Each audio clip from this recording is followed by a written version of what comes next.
Magandang araw, Ginoong Ayog.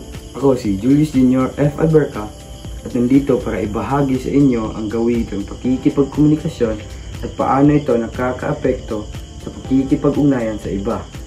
Una, kapag nagsasalita ako, biglang bumibilis ang aking pananalita kaya hindi agad nauunawaan ng iba. Dalawa, nakikinig ako ng mabuti ngunit nawawala ako sa focus dahil sa ingay ng paligid. Ikatlo, gumagamit ako ng kumpas na gamay para bigyan diin ang aking sinasabi. Kaapat, kapag nakikipaghalubilo ako, mabilis ako maging komportable ngunit nahihiya ako magsimula ng usapan.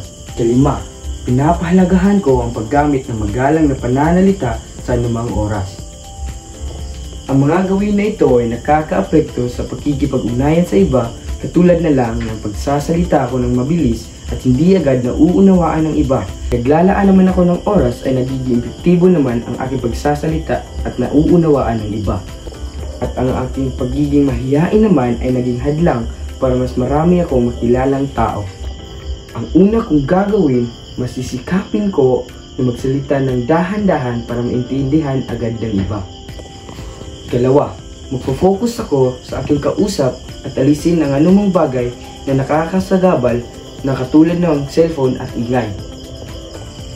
Ikatlo, mas papalawakin ko ang aking tapang na magsimula ng usapan para mas marami ang koneksyon ko sa iba.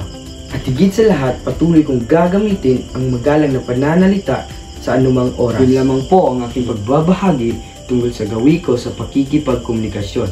Yun lamang po. Sa muli, ako si Julius Jr. F. Alberca from Ash 2.